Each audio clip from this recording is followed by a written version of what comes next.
यहाँ पर हम बात करते हैं फेज कंट्रोल रेक्टिफायर की बात करते हैं हम यहाँ पर। क्या दिया हुआ है? फेज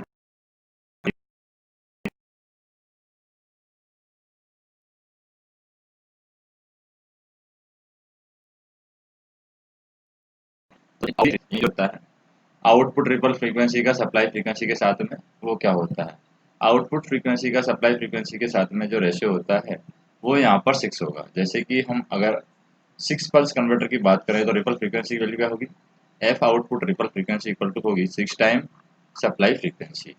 तो यहाँ पर f output divide by f s क्या आ जाएगा, 6 आ जाएगा।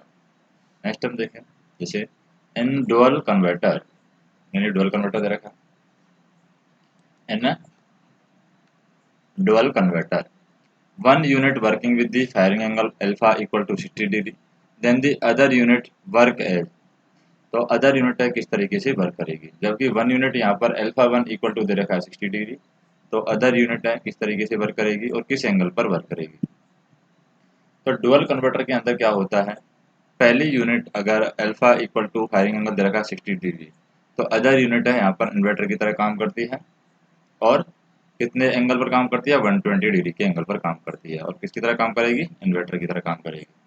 यानी हम कह सकते हैं डुअल कन्वर्टर के अंदर जो alpha one plus alpha two की वैल्यू क्या होती है, 180 डिग्री होती है। अगर अल्फा 60 डिग्री दे रखा है इसका मतलब अल्फा टू की वैल्यू क्या आएगी, 120 डिग्री। और अल्फा टू अगर 90 डिग्री से ज़्यादा है, अल्फा टू अगर ग्रेटर देन 90 डिग्री से ज़्यादा है तो इसका मतलब ये इन्वर्टर की तरह काम करेगा।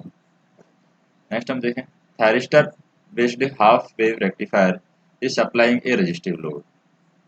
तो थायरिस्टर बेस्ड हमारे पास में हाफ वेव रेक्टिफायर है, यानी डायोड की जगह पर हमने क्या यूज किया है, यहाँ पर थायरिस्टर यूज किया है हाफ वेव के लिए। is applying a resistive load. The source voltage is under root 2 Vs sin omega t. If the firing angle alpha equal to 60 degree, then average load voltage. तो average load voltage हमें निकालना है। average load voltage का formula क्या होता है, V output average load voltage equal to 2Vm divided by 2 pi, यानी हम कह सकते हैं Vm by pi, दो से दो काट दिया, 1 प्लस cos अल्फा। तो इसे हम निकालें, Vm की वैल्यू क्या दे रखी है, अंडर रूट 2Vs, ये Vm की वैल्यू दे रखी है under root 2Vs divide by क्या हो जाएगा, पाई। तो यहाँ पर हम देखें,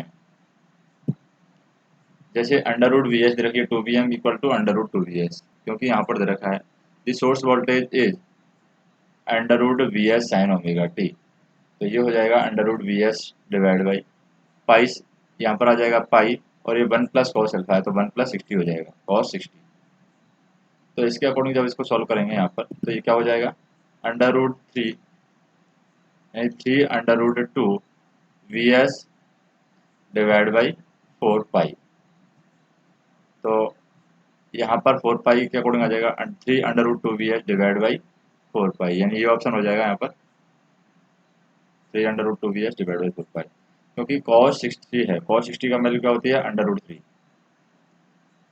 cos 60 की वैल्यू अभी अंडर रूट 3 है और 1 प्लस अंडर रूट 3, इसके अकॉर्डिंग इसको सॉल्व किया। cos 60 का मान होता है साइन 30 का मान होता है, तो साइन 30 का मान क्या होता है, उसके अकॉर्डिंग हम देखें तो ये cos 60 का मान होता है 1/2, तो 1/2 से अगर इसको हम सॉल्व करेंगे तो ये क्या हो जाएगा, 1/2 प्लस 1 यानी कि 3/2 आ जाएगा। यानी इसको अगर हम 3/2 से मल्टीप्लाई करें तो ये 2 पाई नीचे आ जाएगा और 2 पाई पहले से है, m b m divide by pi 2 pi होता है। तो यहाँ पर हमने जो लिखा है 2Vm डिवाइड बाई 2 पाई, इसकी जगह क्या आएगा, Bm डिवाइड बाई 2 पाई आएगा। तो इसके अकॉर्डिंग आंसर आ जाएगा हमारे पास में 3 अंडर रूट 2 Vs 4 पाई। जैसे इसको वापस से सॉल्व करें हम एक बार देखें सही तरीके से क्या दिया हुआ है, हमें दे रखा है आउटपुट वोल्टेज की value Bm divide by 2 pi 1 plus cos alpha, ये दिया हुआ है। Bm की वैल्यू क्या दे रखी है यहाँ पर, सोर्स बन टी, तो ये आ जाएगा अंडर रूट 2Vs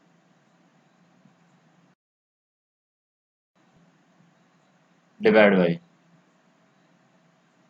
अब ये अंडर रूट 2Vs कैसे आया, क्योंकि Bm की वैल्यू दे रखी है 2Vm के अकॉर्डिंग हम देखें 2Vm डिवाइड बाई 2 पाई, तो Bm की जो वैल्यू है यहाँ पर ये दे रखी है Bm equal to under root 2Vs sine omega t, और इसको अगर 2 से मल्टीप्लाई करते हैं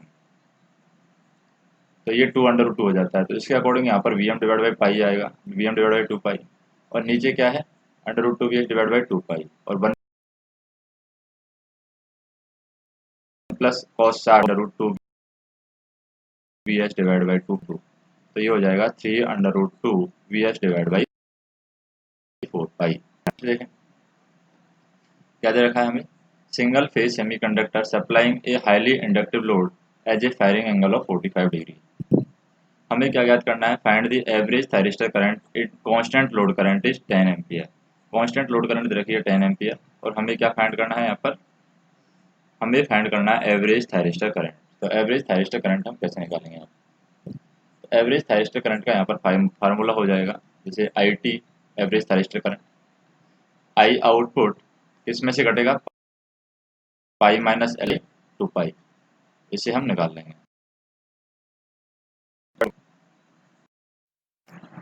तो यहाँ पर हम देखें जैसे कि पाई माइनस के अल्फा डिवाइड बाई 2 पाई आ जाएगा। अब पाई माइनस के अल्फा डिवाइड बाई 2 पाई से हम देखें, ये आई आउटपुट की वैल्यू क्या है, 10 एम्पियर दे रखी है यहाँ पर एम्पियर, और पाई माइनस अल्फा यानी कि पाई माइनस के अल्फा की वैल्यू क्या दे रखी है, पाई बाई 4 यानी 45 डिग्री डिवाइड बाई 2 पाई। तो इससे जो वैल्यू आएगी यहाँ पर वो आएगी 3.75 एम्पियर। तो ये आंसर हो जाएगा। नेक्स्ट हम देखें जैसे कि पल्स कन्वर्टर दे रखा है supplying A R L load. तो पल्स कन्वर्टर है जो कि सप्लाई कर रहा है आर एल लोड को सप्लाई कर रहा है पल्स कन्वर्टर।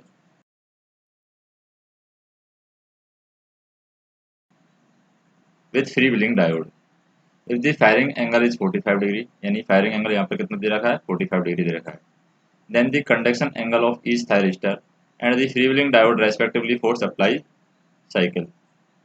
तो यहाँ पर कंडक्शन एंगल हमें निकालना है प्रत्येक थायरिस्टर का, और फ्री व्हीलिंग डायोड के अंदर भी हमें क्या निकालनी है, वैल्यू निकालनी है, यानी फ्री व्हीलिंग डायोड के अक्रॉस कितना ये करंट जाएगी।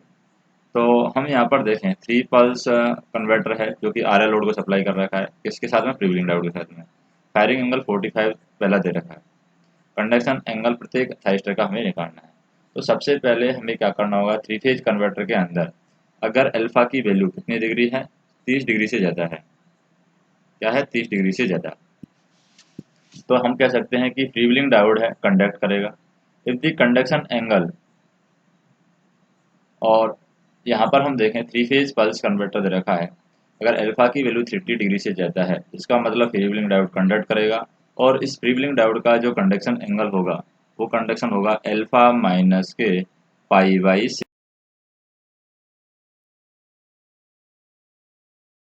कंडक्शन हम निकाल सकते हैं।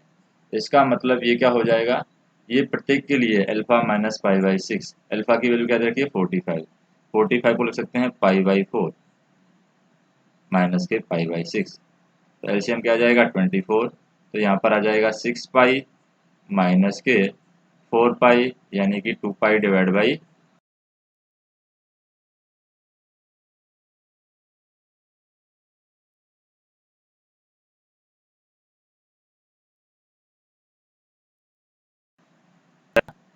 कम 12, यहाँ बचेंगे 6 और 12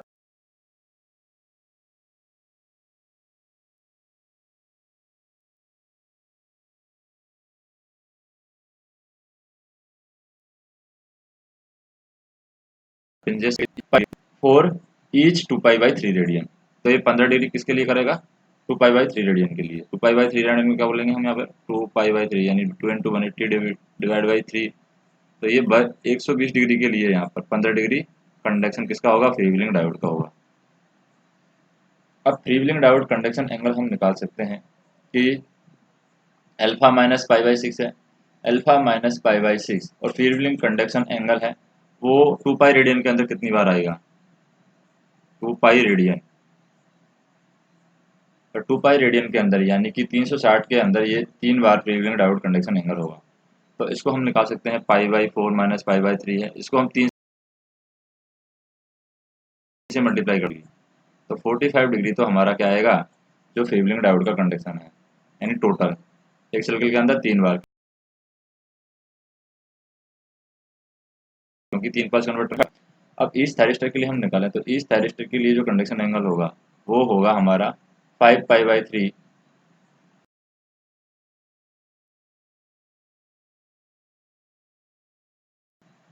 अपना 150 डिग्री, क्योंकि यहाँ पर इसको 180 लिखें।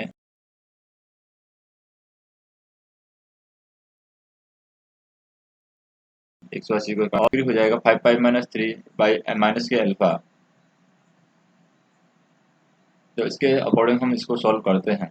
5 pi y by 6, 5 pi by 6 minus alpha है ये, थायरिस्टर के लिए और कंडक्शन एंगल निकालना है। तो ये आ जाएगा 150 माइनस के 45, यानी कि नेक्स्ट हम देखें which of the which in the effect of source inductance.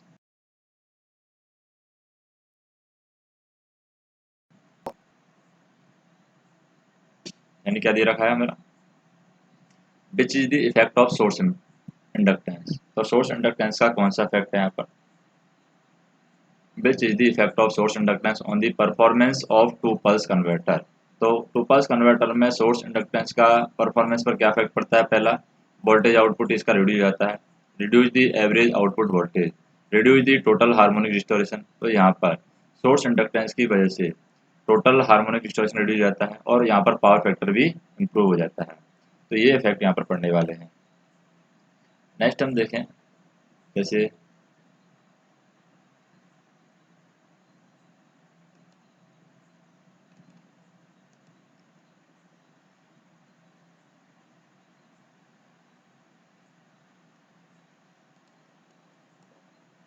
Aarti 9 number question देखते हैं।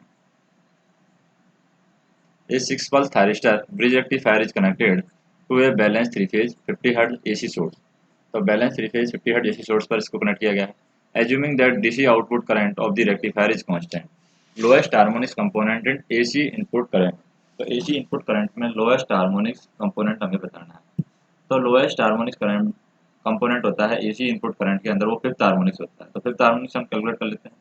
फिफ्थ हार्मोनिक्स की फ्रीक्वेंसी क्या होगी, F equal to 5 into F है, और सोर्स फ्रीक्वेंसी कितनी रखी है 50 हर्ट्ज। तो फिफ्थ हार्मोनिक की फ्रीक्वेंसी होगी 250 हर्ट्ज। तो ये आंसर होगा। नेक्स्ट हम देखें the figure below shows the circuit diagram of controlled rectifier supply from 230 volt। तो यानी कि यहाँ पर जो फिगर दिखा रखा है, figure below shows the circuit diagram of a controlled rectifier। यानी यहाँ पर सर्किट डायग्राम दिखा रखा है किसका, कंट्रोल्ड रेक्टिफायर का। Supplied from a 230 volt 50 hertz single phase voltage source and 10:1 यहाँ पर आइडियल ट्रांसफार्मर दे रखा है। Assuming all devices are ideal, firing angle of thyristor T1 और T2 का दे रखा है 90 डिग्री और ये 270 डिग्री T1 और T2 का दे रखा है। यहाँ पर हमें यहाँ पर ये बताना है the RMS value of current through the D3 in ampere. यानी डायोड के अंदर RMS की वैल्यू क्या होगी। तो RMS की वैल्यू हम डायोड के अंदर देखें तो फ्री व्हीलिंग डायोड है यहाँ पर रजिस्टिव डायोड के अंदर, यानी कि रजिस्टिव अगर लोड है तो फ्री व्हीलिंग डायोड यहाँ पर कंडक्ट ही नहीं करता है। इसका मतलब हम कह सकते हैं यहाँ पर कि ये खुद कंडक्ट ही नहीं करेगा। Free wheeling diode will not conduct और करंट की वैल्यू यहाँ पर जीरो होगी। क्यों नहीं कंडक्ट करेगा, जब रजिस्टिव लोड लेते हैं तो फ्री व्हीलिंग डायोड कंडक्ट नहीं करता है, इंडक्टिव लोड लेते हैं तब फ्री व्हीलिंग डायोड कंडक्ट कर सकता है। नेक्स्ट देखें, ए phase controlled single phase full bridge converter is supplying a highly inductive DC load. The converter is fed from 230 volt 50 Hz AC source. The fundamental frequency in Hz of the voltage ripple of the DC side।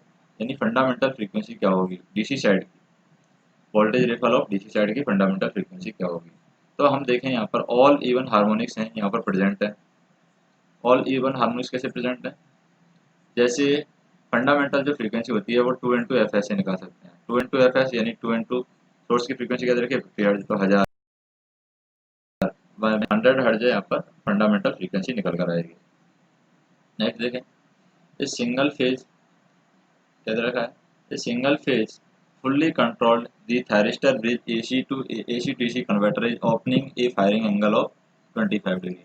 यानी firing angle opening देखा 25 degree and overlap angle यहाँ पर दे रखा है 10 degree, constant DC output current of 20 ampere, और constant DC output current की value दे रखी है यहाँ पर 20 एम्पियर। फंडामेंटल पावर फैक्टर यानी displacement factor at input AC में। तो फंडामेंटल पावर फैक्टर या फिर डिस्प्लेसमेंट फैक्टर हमें निकालना है AC इनपुट पर मेन पर। तो कैसे निकालेंगे, फंडामेंटल फैक्टर का जो फार्मूला होता है वो होता है fundamental factor equal to cos of alpha plus mu divide by 2। तो यहाँ पर cos of alpha plus mu divide by 2 क्या आ जाएगा, कॉस ऑफ अल्फा की वैल्यू दे रखी है जो फायरिंग एंगल पर ये ऑपरेट करेगा, operating at a firing angle, तो ये आ जाएगा 25 प्लस म्यू की वैल्यू क्या होगी, जिसको ये ओवरलैप करेगा वो म्यू की वैल्यू होगी, तो 10 डिवाइड बाई 2, तो ये वैल्यू आ जाएगी 0.866, तो 0.866 हमारा आंसर हो जाएगा। नेक्स्ट देखें, जैसे क्या दे रखा है, 3 phase diode bridge rectifier is feed from 400 volt RMS and 50 Hz 3-phase AC source. If the load is purely resistive, अगर लोड यहाँ पर प्योरली रेजिस्टिव है, then peak instantaneous output voltage is equal to, यानी peak instantaneous output voltage क्या होगा, तो maximum value of input क्या दे रखी है यहाँ पर RMS के अंदर दे रखा है, यानी कि मैक्सिमम वैल्यू ऑफ इनपुट हम निकाल सकते हैं, क्या आ जाएगा 400 ये can say the load is purely resistive, तो यहाँ पर लोड है प्योरली रेजिस्टिव दे रखा है, इसका मतलब पीक इंस्टेंटेनियस आउटपुट वोल्टेज है वो क्या होगा, पीक इंस्टेंटेनियस आउटपुट वोल्टेज भी 400 √2 होगा, तो यही आंसर होगा यहाँ पर 400 √2। नेक्स्ट देखें, जैसे क्या दे रखा है, thyristor based 3-phase fully controlled converter, thyristor based 3-phase fully controlled converter feed a DC load that draw a current, constant current. Then the input AC line current to the converter. Input, तो यहाँ पर क्या होगा, input AC line, then the input AC line current to the converter. Input AC line current है converter के अंदर वो क्या होगी, input AC line current है converter के अंदर वो होगी a peak value equal to the DC load current. तो thyristor based 3-phase fully control converter दे रखा हो और उसको डीसी लोड के साथ में फीड किया हो, तो इसके अंदर कांस्टेंट करंट ड्रॉ होती है, और ये यहाँ पर हम जो कांस्टेंट करंट ड्रॉ होती है, तो input AC line current to the converter a peak value equal to the DC load current. In a dual converter the circulating current, तो डुअल कन्वर्टर के अंदर जो सर्कुलेटिंग करंट होती है वो क्या होती है, डुअल कन्वर्टर के अंदर सर्कुलेटिंग करंट है वो always allow smooth reversal of load current, यानी डुअल करंट कन्वर्टर से हम सर्कुलेटिंग करंट को रिवर्सल कर सकते हैं, यानी लोड करंट की जो फ्लो है उसको रिवर्सल कर सकते हैं with the improved speed of response, यानी कि हम रेस्पॉन्स को भी इम्प्रूव कर सकते हैं और लोड करंट की जो डायरेक्शन है उसको भी हम स्मूथली रिवर्स कर सकते हैं।